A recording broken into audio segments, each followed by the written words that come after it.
ನಾಲ್ಕನೇ ತರಗತಿ ಇಂಗ್ಲಿಷ್ ಮಾಧ್ಯಮ ವಾರ ಗುರುವಾರ ದಿನಾಂಕ 5/3/2026 ನಮ್ಮ ಶಾಲೆಯ ಹೆಸರು PMC ಸರ್ಕಾರಿ ಹಿರಿಯ ಪ್ರಾಥಮಿಕ ಶಾಲೆ ಶಿರಾಳ. ನನಗೆ ಬಂದ ವಿಷಯ ದೀಪಾ ಬಸ್ತಿ. ಇವರ ಭಾವಚಿತ್ರ. ಗುರುಗಳು ಗುರುಮಾತೆಯರಿಗೆ ಬೆಳಗಿನ ಶುಭೋದಯ. ನನ್ನ ಹೆಸರು ಅವಂತಿಕಾ ಬೀರಪ್ಪ ಸೋಲಂಕರ್. ನಾನು 4ನೇ ತರಗತಿಯಲ್ಲಿ ಇಂಗ್ಲಿಷ್ ಮಾಧ್ಯಮದಲ್ಲಿ ಓದುತ್ತಿದ್ದೇನೆ. ಶಾಲೆ ಹೆಸರು PMC ಸರ್ಕಾರಿ ಹಿರಿಯ ಪ್ರಾಥಮಿಕ ಶಾಲೆ ಶಿರಾಡೋನ್. ನನಗೆ ಬಂದ ವಿಷಯ ದೀಪಾ ಬಸ್ತಿ ಅವರ ಜೀವನ ಚರಿತ್ರೆ.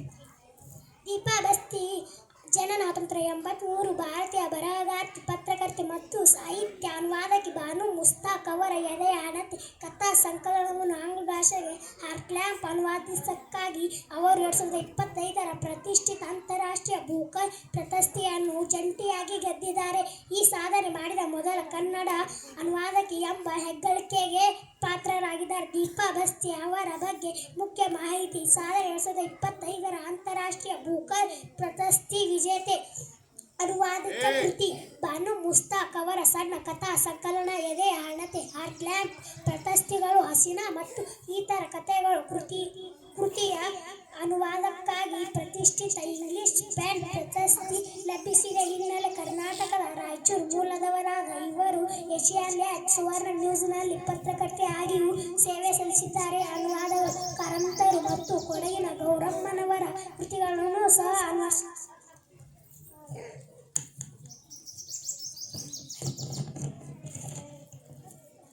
ಅವರು ಕೇವಲ ಸಾಹಿತ್ಯ ಅನುವಾದಕರಷ್ಟೇ ಅಲ್ಲದೆ ಸಾಂಸ್ಕೃತಿಕ ವಿಮರ್ಶಕಿಯಾಗಿಯೂ ಭಾರತದ ಮತ್ತು ಅಂತಾರಾಷ್ಟ್ರೀಯ ಮಟ್ಟದಲ್ಲಿ ಗುರುತಿಸಿಕೊಂಡಿದ್ದಾರೆ. ಎಲ್ಲರಿಗೂ ಶುಭೋದಯ. ನನ್ನ ಹೆಸರು ಸಾನ್ವಿ ಗಂಗಾಧಡಿ. ಇಂಗ್ಲಿಷ್ ಮಾಧ್ಯಮದಲ್ಲಿ ಓದುತ್ತಿದ್ದೇನೆ. ಶಾಲೆ ಹೆಸರು PMC ಸರ್ಕಾರಿ ಹಿರಿಯ ಪ್ರಾಥಮಿಕ ಶಾಲೆ ಶಿರಾಳ. ನನಗೆ ಬಂದ ವಿಷಯ ಬಾನು ಮುಸ್ತಾಕ್. ಎಲ್ಲರಿಗೂ ಶುಭೋದಯ. ನನ್ನ ಹೆಸರು ಆರಾಧ್ಯ ಶ್ರೀಕಾಂತ್ ಸೋಲಂಕರ್. ನಾನು ಇಂಗ್ಲಿಷ್ ಮಾಧ್ಯಮದ 4ನೇ ತರಗತಿಯಲ್ಲಿ ಓದುತ್ತಿದ್ದೇನೆ. ಇಂದಿನ ಸಚೇತನ. ವಾರ ಮಂಗಳವಾರ ದಿನಾಂಕ 5/3/2026. ಇಂದಿನ ಸಚೇತನ ಬಾನು ಮುಸ್ತಾಕ್ ಅವರ ಜೀವನ ಚರಿತ್ರೆಯ ಬಗ್ಗೆ ಹೇಳುತ್ತೇನೆ. ಕನ್ನಡ ಖ್ಯಾತ ಸಾಹಿತಿ, ಪತ್ರಕರ್ತೆ ಮತ್ತು ಹೋರಾಟಗಾರ್ತಿಯಾದ ಬಾನು ಮುಸ್ತಾಕ್ ಅವರ ಕುರಿತಾದ ಸಂಪೂರ್ಣ ಮಾಹಿತಿ ಇಲ್ಲಿದೆ. ವೈಯಕ್ತಿಕ ವಿವರಗಳು. ಜನನ ಏಪ್ರಿಲ್ 3, 1948. ಕೆಲವು ಮೂಲಗಳ ಪ್ರಕಾರ 1954. ಹಾಸನ ಜಿಲ್ಲೆ ವಲ್ಲಭಬಾಯಿ. ವೃತ್ತಿ ಇವರು ವಕೀಲೆಯಾಗಿ, ಪತ್ರಕರ್ತೆಯಾಗಿ ಮತ್ತು ಬರಹಗಾರ್ತಿಯಾಗಿ ಗುರುತಿಸಿಕೊಂಡಿದ್ದಾರೆ. ಶಿಕ್ಷಣ ಶಿವಮೊಗ್ಗದ ಮಿಷನರಿ ಶಾಲೆಯಲ್ಲಿ ಕನ್ನಡ ಕಲಿತ ಇವರು ನಂತರ BSc ಮತ್ತು LLB ಪದವಿ ಪಡೆದರು. ಸಾಹಿತ್ಯಿಕ ಸಾಧನೆ ಮತ್ತು ಪ್ರಮುಖ ಕೃತಿಗಳು. ಬಾನು ಮುಸ್ತಾಕ್ ಅವರು ಮುಖ್ಯವಾಗಿ ಮುಸ್ಲಿಂ ಮಹಿಳೆಯರ ಬದುಕು, ನೋವು ಮತ್ತು ಸಮಾಜದಲ್ಲಿನ ಅಸಮಾನತೆ ವಿರುದ್ಧ ಧ್ವನಿ ಎತ್ತಿದ್ದಾರೆ. ಎದೆ ಹಣತೆ, ಹಾರ್ಟ್ಲ್ಯಾಂಪ್ ಈ ಸಣ್ಣ ಕಥಾ ಸಂಕಲನವು 2025ರ ಅಂತಾರಾಷ್ಟ್ರೀಯ ಬೂಕರ್ ಪ್ರಶಸ್ತಿಯನ್ನು ಇಂಟರ್ನ್ಯಾಷನಲ್ ಬೂಕರ್ ಪ್ರೈಸ್ ಗೆಲ್ಲುವ ಮೂಲಕ ಇತಿಹಾಸ ನಿರ್ಮಿಸಿದೆ. ಈ ಪ್ರಶಸ್ತಿ ಪಡೆದ ಮೊದಲ ಕನ್ನಡ ಕೃತಿ ಇದಾಗಿದೆ. ಬೆಂಕಿಮಳೆ ಈ ಕಥೆಯನ್ನು ಆಧರಿಸಿ ಖ್ಯಾತ ನಿರ್ದೇಶಕ ಗಿರೀಶ್ ಕಾಸರವಳ್ಳಿಯವರು ಹಸೀನಾ ಚಲನಚಿತ್ರವನ್ನು ನಿರ್ದೇಶಿಸಿದರು. ಇದು ರಾಷ್ಟ್ರ ಪ್ರಶಸ್ತಿಯೂ ಭಾಜನವಾಗಿದೆ. ಇತರ ಕೃತಿಗಳು. ಕಥಾ ಸಂಕಲನಗಳು. ಹೆಜ್ಜೆ ಮೂಡಿದ ಹಾದಿ,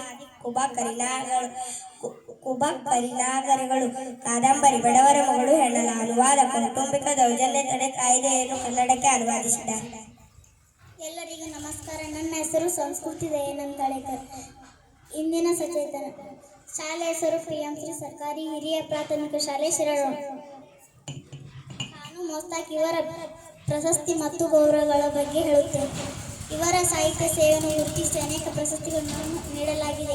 ಅಂತಾರಾಷ್ಟ್ರೀಯ ಬೂಕರ್ ಪ್ರಶಸ್ತಿ 2025. ಎದೆ ಹಣತೆ, ಹಾರ್ಟ್ಲ್ಯಾಂಪ್ ಕೃತಿಗೆ ಕರ್ನಾಟಕ ರಾಜ್ಯೋತ್ಸವ ಪ್ರಶಸ್ತಿ 2002. ಕರ್ನಾಟಕ ಸಾಹಿತ್ಯ ಅಕಾಡೆಮಿ ಗೌರವ ಪ್ರಶಸ್ತಿ. ದಾನ ಚಿಂತಾಮಣಿ ಅಂತಿಮ ಪ್ರಶಸ್ತಿ 2024-25. ಪದ್ಮಭೂಷಣ B. ಸರೋಜಾದೇವಿ ಸಾಹಿತ್ಯ ಪ್ರಶಸ್ತಿ. ಸಾಮಾಜಿಕ ಕಳಕಳಿ. ಇವರು ಬಂಡಾಯ ಸಾಹಿತ್ಯ ಚಳವಳಿಯೊಂದಿಗೆ ಗುರುತಿಸಿಕೊಂಡವರು. ಮುಸ್ಲಿಂ ಮಹಿಳೆಯರು ಮಸೀದಿಗೆ ಪ್ರವೇಶಿಸುವ ಹಕ್ಕಿಗಾಗಿ ಹೋರಾಡಿ ಸಮಾಜದ ಕೆಂಗಣ್ಣಿಗೂ ಗುರಿಯಾಗಿದ್ದರು.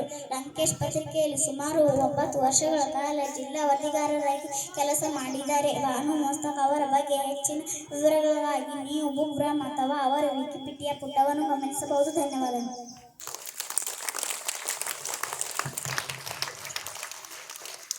ಇಂದಿನ ಬೆಳಗಿನ ಪ್ರಾರ್ಥನೆಯ ಸಚೇತನ ಕಾರ್ಯಕ್ರಮ ನಡೆಸಿಕೊಟ್ಟಿರ್ತಕ್ಕಂಥ ಬಾನು ಮುಸ್ತಾಕ್ ಮತ್ತು ಇನ್ನೊಬ್ಬರು ಯಾರು ದೀಪಾ ಬಸ್ತಿ ಇವರ ಬಗ್ಗೆ ಬಹಳ ಸವಿವರವಾಗಿರ್ತಕ್ಕಂಥ ಮಾಹಿತಿಯನ್ನು 4ನೇ ತರಗತಿ ಇಂಗ್ಲಿಷ್ ಮಾಧ್ಯಮ ವಿದ್ಯಾರ್ಥಿಗಳು ಹಂಚಿಕೊಂಡಿದ್ದಾರೆ. ಅವರಿಗೆ ಧನ್ಯವಾದಗಳು. ಮತ್ತು ಅವರಿಗೆ ಸಹಕರಿಸಿರ್ತಕ್ಕಂಥ ನಮ್ಮ ಶಾಲೆಯ ಇಂಗ್ಲಿಷ್ ಮಾಧ್ಯಮದ ಶಿಕ್ಷಕರಾಗಿರ್ತಕ್ಕಂಥ ಶ್ರೀಯುತ ವಿಶ್ವನಾಥ್ ಸಾತ್ವಿ ಸರ್ ಅವರು ಕೂಡ ಧನ್ಯವಾದಗಳನ್ನು ಸಲ್ಲಿಸ್ತಾ ಇದ್ದೀವಿ.